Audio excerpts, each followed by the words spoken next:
Thanks for stopping by the channel. In today's video, I'm going to take apart a carburetor that's running rough on an R92 John Deere tractor. It's a Briggs and Stratton, 11 horsepower. I'm going to show you how to clean it. Now, as you can see, just covered, caked on old oil, debris, dust, whatever you can think of, it's on here. So I'm going to tear this apart, clean it, get it running, throw it on the R92 John Deere tractor. What I have is this container to put the carburetor in, big can of carbon choke cleaner, flathead screwdriver, gonna need at least 2 rags, and a 1/2-inch wrench. First thing we're gonna do, throw the carburetor in the container and hit it down liberally with a lot of this carbon choke cleaner. One last thing before we get started, my preferred method is to spray away from the holes.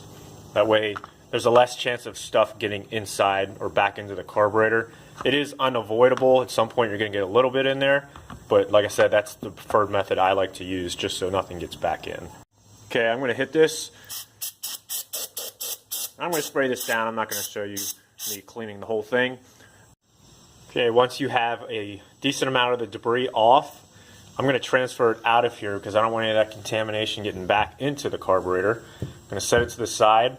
Now I'm going to take the float bowl off, and that's held on by this 1/2-inch nut. Okay, we'll go ahead and pull that out.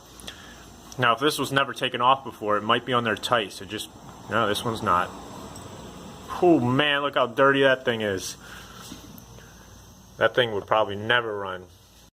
So I'm going to take this back above the container without dropping it in there and start spraying it with more carb cleaner. It may be hard to pick up on camera, but man, you can see the difference.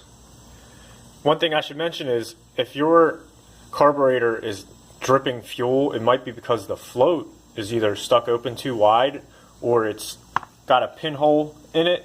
So a good idea is to take this float off and stick it in a can of or a container of gasoline, and then pick it up and shake it and see if you can hear any fuel inside the float. If there is, then you're going to have to replace the float. So the next step on this is I'm going to get a flathead screwdriver. Your main jet sits down inside here. So what you'll do is break that loose and pull it out, and then we'll spray the main jet out. And try and be as careful as possible when you remove this. It could be stuck, and this is made of brass, and this can break very easily, so be very careful. But once you get that broken loose, we'll get over here and spray it down with carb cleaner again. And you can see all those little holes in it. You got to make sure those are clear, or this carburetor won't run properly. Now I'm going to go ahead and clean the bottom of the bowl, the float bowl itself. Next, I'm going to knock the pin out, take off the float, and then clean the underneath there. Now, as you can see, it's not perfect, but it's good enough. And a lot of you might say, hey, good enough's not good.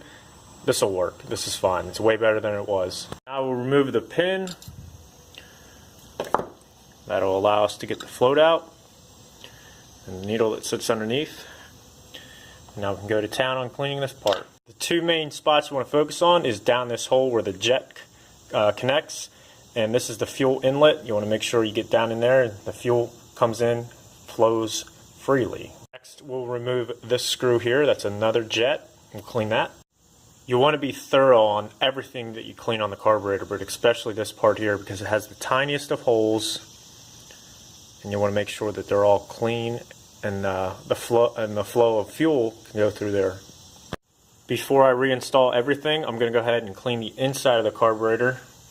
Once we've sprayed everything down, I'm going to let it set for about 5 minutes so it allows stuff to dry before I put things back together. Okay, now I'm going to drop the jet back in, reinstall the float, make sure that the needle goes down in the hole, line the holes up properly behind it, and then insert the pin. Now we'll drop the other jet in, tighten that down, reattach the float bowl, and tighten it down with the screw. And now we're ready to put it back onto the tractor. If you want to see how that video turns out, I'll add a link in this video here so you can check that out.